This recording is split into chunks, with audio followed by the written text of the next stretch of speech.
और संभावनाओं पर एक परिचर्चा का आयोजन किया और जो भी पिछले सत्रों में हुई कार्यवाही का ब्यौरा प्रस्तुत किया जा रहा था हमारे बोलने के पहले, उनको सुनने के बाद ये मालूम हुआ कि बहुत लोगों ने, महत्वपूर्ण लोगों ने अपने विचार यहाँ प्रकट किए और आपका ये कार्यक्रम सफल रहा। इतने महत्वपूर्ण लोगों ने इसमें हिस्सा लिया, इसके लिए भी मैं आपको बधाई देता हूँ। मीडिया का एक प्रतिष्ठित समूह है दैनिक जागरण,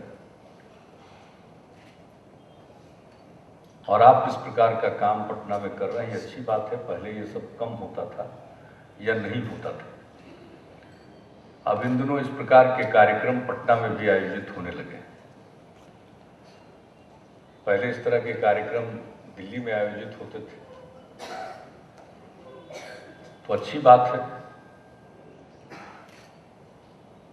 राज्यों में जाकर और जमीन से जुड़कर आप इस तरह के कार्यक्रम आयोजित कर रहे हैं, ये अच्छी बात है। बोलने वाले जब महत्वपूर्ण लोग हों, उनके पास अपने अनुभव होते हैं। कोई जरूरी नहीं है कि हर आदमी का एक पॉलिटिकल लीनिंग ही हो, कोई राजनीतिक झुकाव भी हो, हर किसी का ये कोई आवश्यक नहीं है। राजनीतिक दलों से जुड़े हुए लोग भी आपके कार्यक्रम में आए, विशेषज्ञ और विद्वान भी आए, जो निष्पक्ष हैं, उनका किसी दल से लगाव नहीं है, ऐसे सब लोगों ने हिस्सा लिया। मुझे भी इंतजार रहेगा।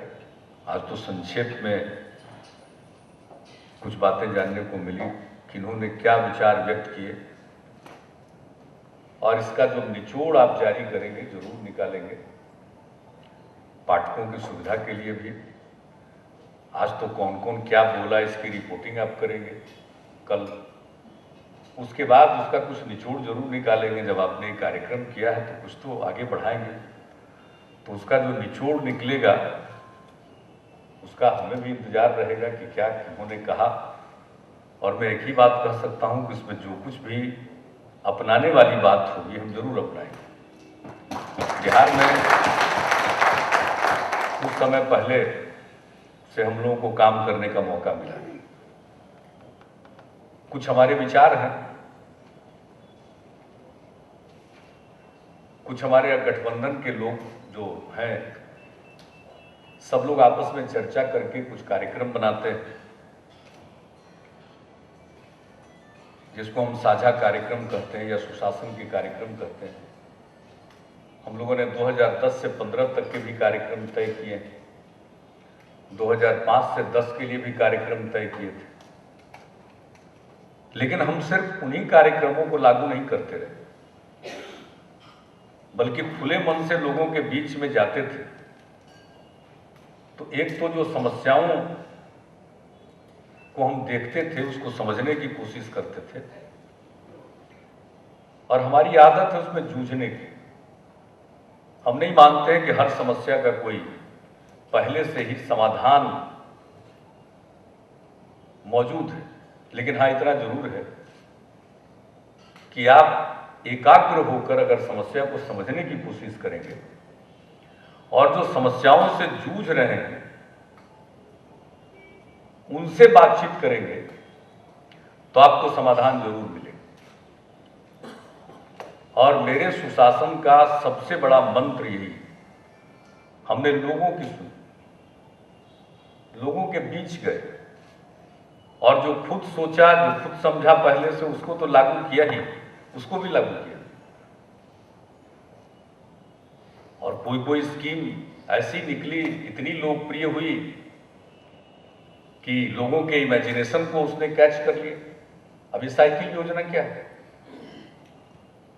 अब तो राष्ट्रीय स्तर पर भले ही सरकार ने भी, योजना आयोग के सदस्य बैठे हुए हैं, नहीं किया हो, लेकिन लगभग अब सभी राज्यों में लोग इसे स्वीकार करने लगे। तो योजनाएं ऐसी होनी चाहिए जिसका लोगों से सरोकार हो, लोगों से लगाव हो, और इस तरह से वो सफल हो जाए कि वो प्रभावी साबित हो जाए। तो इस प्रकार की एक नहीं कई समस्याओं का हल उसको दिखा है, लोगों के बीच जाने से दिखा है। अब यहां पर सामने बैठे हुए केसरी जी, हम तो सबसे मिलते हैं, लोगों से भी मिलते हैं, नई पीढ़ी के लोगों से भी मिलते हैं, बुजुर्गों से भी मिलते हैं, किसानों से भी मिलते हैं, बुद्धिजीवियों से भी मिलते हैं, अनुभवी लोग जो हैं सरकार की सेवाओं में रहे उनसे भी मिलते हैं, हमारे पहले जो काम करते रहे उन सबों से मिलते हैं, बहुत लोगों से मिलते हैं, ध्यानपूर्वक उनकी बात सुनते हैं। क्या बैठे हुए केसरी जी, बिहार इंडस्ट्रीज एसोसिएशन के, ये सब लोगों ने अपने अपने ढंग से बिहार की समस्याओं पर जिस क्षेत्र में काम करते लोगों ने दिए। मेरे मन में कभी बात नहीं थी या आई नहीं थी कि बिहार को भी एक पोर्ट क्लेम करना चाहिए, बनाने की कोशिश करनी चाहिए। इन लोगों ने अपने दस्तावेज में मेरे सामने रखा, हमने उसको देखा, हमने कहा ये तो बहुत सही बात बोल रहे हैं।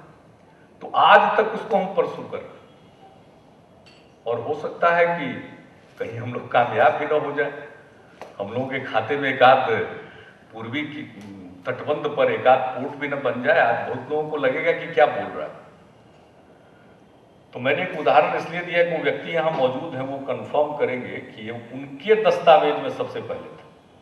ये कोई मेरे दिमाग की उपज नहीं है, मैं खुले तौर पर कहना चाहता हूं, ये बात मेरे दिमाग में नहीं थी, लेकिन जब इनको हमने देखा, हमने कहा ये तो बहुत अच्छी बात है। मैंने ये उदाहरण सिर्फ इसलिए दिया है कि जब लोगों से मिलिएगा, लोगों की बात समझिएगा, जानने की कोशिश कीजिएगा समाज के विभिन्न क्षेत्रों के बीच में, तो कोई जरूरी नहीं है कि कोई आप जिन चीजों को समझे हुए हैं वही अंत है, आपको नई चीजें मिलेगी। तो हमने तो यही तजुर्बा इस्तेमाल किया है, इसी को आजमाया है, लोगों के बीच जाते हैं, लोगों से बात आती है। बाकी तो हम सब लोग जानते हैं, आज से भाषण दे रहे हैं, और आप में से इतने लोगों को हम जान रहे हैं चेहरे से, सब भाषण देने वाले बहुत। कोई मंच से भाषण देता है, कोई आपस में बैठ करके एक दूसरे से बात करता है, कोई कलम चलाता है, सब लोग हैं, सबके अपने अपने आइडियाज हैं। कोई 1947 वाला तर्क अभी भी दिए जा रहे हैं, 1965 वाला तर्क अभी भी दिए जा रहे हैं, 70 के दशक की बात अभी भी किए जा रहे हैं। हमारे एक सहयोगी हैं, मंत्री हैं, हरिप्रसाद शाह जी, उनको सोशलिस्ट पार्टी के जमाने का एक एक नारा याद है। तो हरिप्रसाद शाह जी की बात ही नहीं, अभी भी देश की राजनीति में ऐसे ऐसे नेता हैं जो फिर उन्हीं दिनों के नारों को ही बोल करके अब तक अपना काम चला रहे हैं। अब उसका हम क्या करें? जमाना बदल रहा है, लोग आगे जा रहे हैं। अब नई पीढ़ी के लोगों से मिलिए, उनकी क्या तमन्नाएं उसको देखिए। और ये कोई मैं शहरी नई पीढ़ी के लोगों की बात नहीं कर रहा हूं, आप देहात में जाइए, वहां देखिए लोग क्या सोचते हैं, अपने विचारों को क्यों थोपते, उनके विचार तो सुनिए। इसलिए अभी हमने तय किया, हम पिछली बार भी गए थे और इस बार भी गए। पिछली बार सेकंड की थी मैट्रिक की परीक्षा में, एक लड़की, बहुत ही साधारण परिवेश की लड़की, यानी उसने सपना भी नहीं सोचा था कि हम पूरे बिहार में बोर्ड की परीक्षा में दूसरे स्थान पर आ जाए। और उस लड़की से जब पूछा गया कि बताओ तुम्हारे क्या विचार है, तो कहा देखिए साहब, हमको साइकिल मिला तो हम उसके चलते स्कूल जाने में हमको कम समय लगा। बच्ची, हम उससे मिलने गए, उससे हमने पूछा, देखिए एक बच्ची को पूछा, आजकल तो सब लोग हैं, ओपी शाह जी बैठे हुए, केसरी जी बैठे हुए, उनके संगठन के लोग हैं, पूछिए कि आपको क्या चाहिए, इन्वेस्टमेंट करना हो तो बताइए, तो ये लंबी लिस्ट देंगे, इस टैक्स में छूट दीजिए, यहाँ रिबेट दीजिए, वहाँ वैट कंसेशन दीजिए, प्रतिपूर्ति कीजिए, ये सब विश लिस्ट देंगे। हमने उस लड़की से पूछा, खुशबू से, पिछली बार कि बेटा बताओ तुमको क्या चाहिए आगे करने के लिए, तो उसने कहा अंकल मुझे कुछ नहीं चाहिए, सिर्फ आपका आशीर्वाद चाहिए। अब ये उसकी ऊंची उड़ान, आशीर्वाद चाहिए, कुछ चाहिए नहीं। तो उस बच्ची ने तो बहुत कुछ कह दिया, शायद बड़े बड़े लोग नहीं कह पाए। इस बार हम गए, दूसरी लड़की ज्वाइंट टॉपर है, शालिनी, उसके पिताजी शिक्षक हैं, लड़की टॉप कर गई। इरादे बुलंद हैं, सहज भाव से वो रह रही है। तो वो इतनी बड़ी उपलब्धि हासिल करने के बाद भी उसकी जो सहजता थी, क्योंकि बहुत लोग जा रहे होंगे, और सबसे बड़ी बात तो आप मीडिया के लोग हैं, किसी दिन जिस चीज को चाहते हैं उसको आसमान पर पहुंचाते हैं, और शाम होते होते जो ट्रायल आप लोग करते हैं पैनल डिस्कशन में, उसको नीचे पहुंचा देते हैं। तो आप लोग क्या है, जिस चीज को उछालना उछाइए, वरना जंगल में मोर नाचा किसने देखा। कोई जीवन भर मेहनत करता रह जाएगा। पिपली लाइफ में बड़ा अच्छा था, एक तरफ तो सब दौड़े पड़े थे, और एक आदमी जो पत्थर तोड़ तोड़ करके मेहनत कर रहा था, मेहनत करते करते मर गया, उसकी तरफ तो किसी की नजर नहीं गई थी। तो खबरें वही हैं जो उस पर आपकी नजर जाती है, बाकी तो बहुत खबरें होती हैं। तो एक सहजता, क्योंकि किसी को बहुत प्रसिद्धि मिलती है, नाम हो जाता है, तो आदमी के मन में थोड़ा अभिमान आता है, उसको लगता है कि मैं भी कुछ हूं। तो वो फिर मतलब उसका साफ है कि आदमी बर्दाश्त नहीं कर पा रहा अपनी सफलता को, अपनी उपलब्धि को पचा नहीं पा रहा। हमने उस लड़की में सबसे बड़ी चीज देखी कि वो बिल्कुल सहज थी, और मेरी न सिर्फ मेरी शुभकामना है, बल्कि मेरा अपना विश्वास है कि वो लड़की बहुत आगे जाएगी। सहज थी, और सब साधारण परिवेश में, गरीब घर में पैदा, कोई चाहत नहीं, कोई मांग नहीं। तो हमने क्या तय किया, अभी बच्चे हैं, टॉप कर रहे थे, तो भाई अब स्कूल एजुकेशन के बारे में तो बहुत कर रहे हैं, खुद सोच सोच करके। बहुत सारे विशेषज्ञ हैं जो इस क्षेत्र में काम करते, उनकी भी राय लेते। तो हमने सोचा क्यों ना ऐसे टॉपर्स की राय ली जाए, भाई इनसे पूछा जाए कि स्कूलों के लिए और क्या किया जाए, क्या करना चाहिए। तो हमने तय किया कि अब हम बाल परिषद बनाएंगे, जिसमें पिछले करंट ईयर को लेते हुए पिछले 4 वर्षों का, यानी 5 वर्षों के टॉपर और दूसरे नंबर पर आए बच्चों को लेकर उनका एक काउंसिल बनावे, और उनको कहें कि आपस में चर्चा करो क्या होना चाहिए बताओ। और फिर हमारे अधिकारी, हमारे मंत्री सब बैठेंगे, सुनेंगे उन लोगों की बात, और अंततोगत्वा उससे कोई ना कोई एक चीज निकालेंगे। और 11 नवंबर को मौलाना आजाद साहब के जन्म दिवस पर हम लोग शिक्षा दिवस के रूप में मनाते हैं गांधी मैदान में, वहां उसके बारे में उसका ऐलान। तो लोगों से सुनिए, लोगों से समझिए क्या है, कौन क्या झेल रहा है, किसकी क्या तमन्ना है, किसकी क्या आकांक्षा है, किसके क्या विचार है। तो हम लोगों ने तो जो कुछ भी किया उसी तरह से किया है। कोई हमारे पास कोई जिसको कहते हैं कि पहले से तयशुदा कुछ नहीं है, पता नहीं। अभी जो सब समअप कर रहे थे तो कहा कि नहीं, नेता ने कांग्रेस पार्टी के तरफ से जो बोल रहे थे, उन्होंने कहा साहब राजनीति नहीं होनी चाहिए विशेष राज्य के दर्जा पर, कॉन्सेंसस बनाने की कोशिश होनी चाहिए, जैसा उन्होंने बताया। साहब इससे बड़ा कॉन्सेंसस क्या होगा कि बिहार की विधानसभा ने और उसके 4 वर्ष के बाद बिहार की विधान परिषद ने सर्वसम्मत प्रस्ताव पारित किया है कि बिहार को विशेष राज्य का दर्जा दिया जाए। और कॉन्सेंसस की बात करते हैं, ये सवाल उठाया जा रहा आज से नहीं। पहली सरकार जब बनी थी, श्री बाबू के नेतृत्व में, अनुग्रह बाबू थे उसमें, वित्त मंत्री थे, उन सब लोगों ने अपने समय में उठाया है कि बिहार की उपेक्षा हो।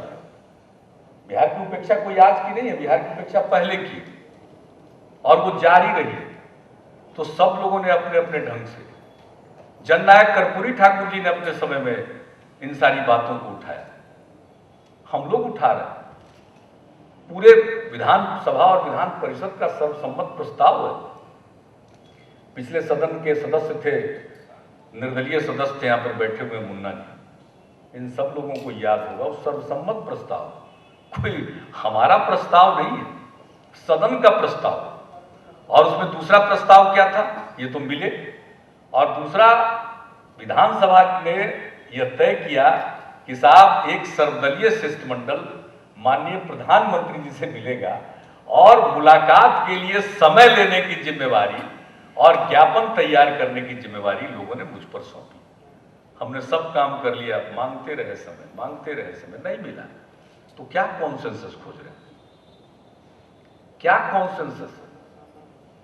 कोई फोरम नहीं है जिस पर हम लोगों ने इस बात को याद नहीं कराया। ये तो जन जन की बात हो गई। अब कोई चाहेगा भी कि बाएं दाएं झांक के निकल जाए, तो सबका कमिटमेंट है, सब पार्टी के लोगों का कमिटमेंट है।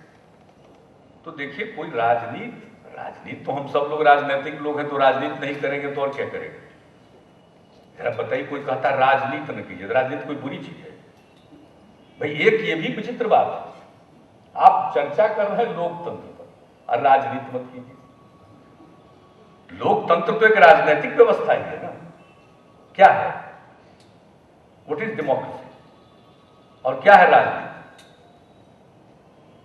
राजनीति के माध्यम से मनुष्य सत्ता प्राप्त करता है। सब दिन हुई है राजनीति। आज लोकतांत्रिक तरीके से राजनीति होती है, यानी जनता का बहुमत जिसके पास होता है वो सरकार बनाता है। फिर राजनीति में क्या बुराई है? मतलब राजनीति छोड़ करके हम लोग क्या करें? माला वाला जपने लगे क्या?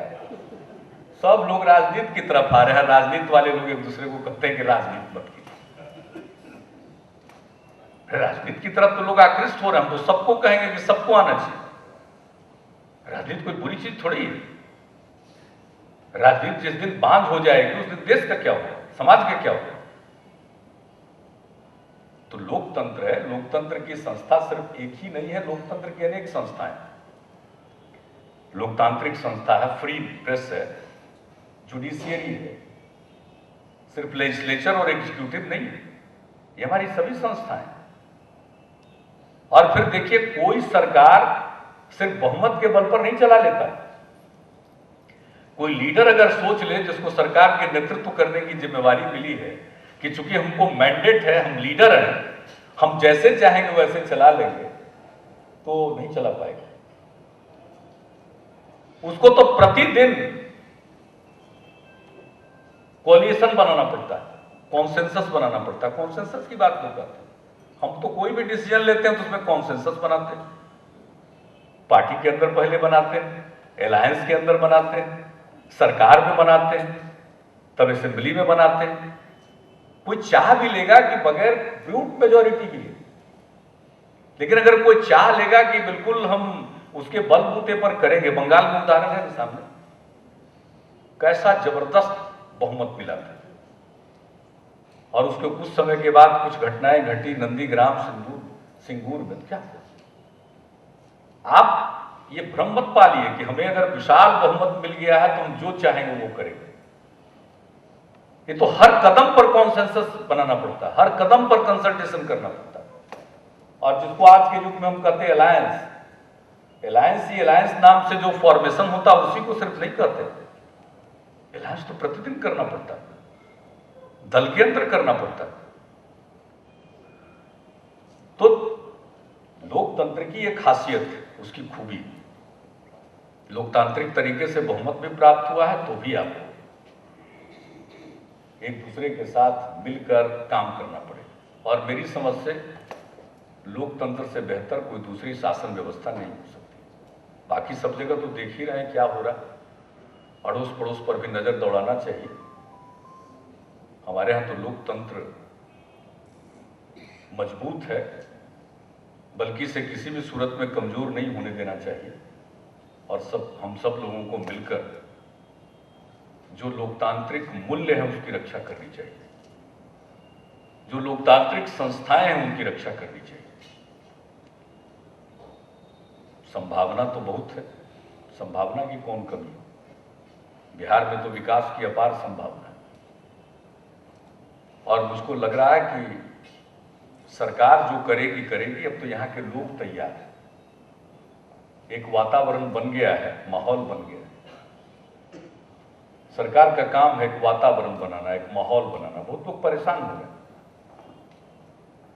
कुछ लोग बहुत परेशान होते हैं, क्योंकि कभी कभी सत्ता में रहने के बाद लोग ये सोच लेते हैं कि हम तो कभी हटने ही वाले नहीं, तो उनकी परेशानी और ज्यादा होती है, उनको ज्यादा परेशानी होती है।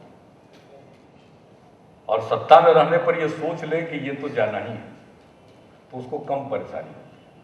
तो हम तो जिस दिन से भी सरकार बनाने का मौका मिला, आप तो तैयार रहते हैं, कभी भी जाना पड़ेगा। इसलिए लोगों की सुनिए, उसको समझिए, उसको गुनिए, और जो अच्छा लगे उसे स्वीकार कीजिए, उसको लागू करने की कोशिश कीजिए। और बिहार में जो अपार संभावनाएं हैं, हमारी युवा आबादी है, हमारी बहुत बड़ी पूंजी, हमारी उपजाऊ मिट्टी हमारी पूंजी, हमारी आबो हवा हमारी पूंजी, हमारे मेहनती लोग हमारी पूंजी। हम तो घूमते रहते हैं देश भर में, पहले, आजकल तो हम नहीं घूमते हैं, यही का काम है, यही का काम करते हैं। इसके पहले एमपी थे या केंद्र की सरकार में काम करने का मौका मिला तो बहुत जाते थे, अपने काम के सिलसिले में लोगों से मिलते थे, देखते थे। बिहार के लोग मिलते ही थे। हमने कहीं नहीं देखा कि बिहार का आदमी बैठ करके खा रहा, सबको देखा कि मेहनत कर रहा है।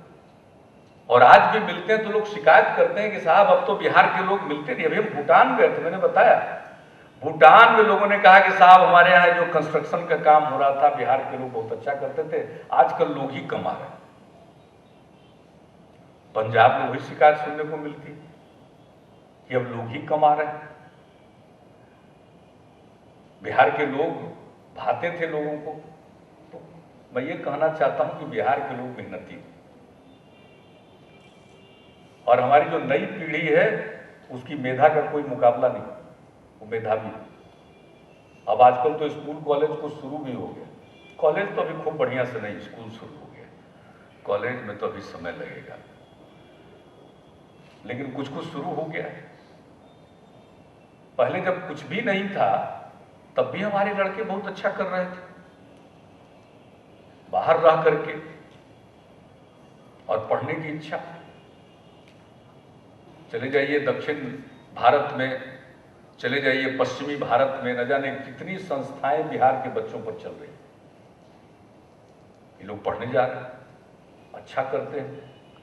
किसी तरह का कंपटीशन होता है, प्रतियोगिता होती है, चाहे वो नामांकन के लिए हो या नौकरी के लिए हो, सबसे अधिक संख्या में पास करते हैं। तो हमारी नई पीढ़ी मेधावी है, सब कुछ है बिहार, इसलिए हमारी संभावनाएं अपार, और हमारी समृद्ध विरासत है।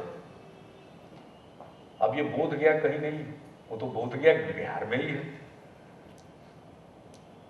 ये राजगीर के पंच पहाड़ी या वहां के राजगीर के वैली में साइक्लोपियन वॉल, जो एंशिएंट हिस्ट्री है, वो कहां है दूसरी जगह मिलेगा, वो तो वही है। ये चिरान गंगा के किनारे 5000 के सभ्यता की कहानी कह रहा है। ये तो हमारे यहां वैशाली, और वैशाली गढ़ है, वो तो मेरा दावा है 10,000 साल से भी ज्यादा पुरानी सभ्यता होने के लिए खुदाई नहीं हुई है पूरी। हमने आग्रह किया कि उसकी पूरी खुदाई की जाए, इतिहास के नए पन्ने लोगों के सामने आए। तो ये सब कुछ तो हमारे यहाँ है। विक्रमशिला भी यही है। अब तो नालंदा विश्वविद्यालय को फिर से चलाने की बात हो गई है, अब तो उस पर काम आगे बढ़ रहा है। तो हमारी जो विरासत है बहुत ही समृद्ध विरासत है। सबसे पहला लोकतंत्र वैशाली में, और कोई मामूली लोकतंत्र नहीं था। वहां तो अभिषेक पुष्करणी में लोग स्नान करके, जो वहां परिषद था उसमें स्थान ग्रहण करते थे। 7,000 से भी ज्यादा प्रतिनिधि उसमें भाग लेते थे। तो हमारे संसद में भी जगह नहीं, उतने लोग बैठ करके विमर्श करते थे, निर्णय लेते थे।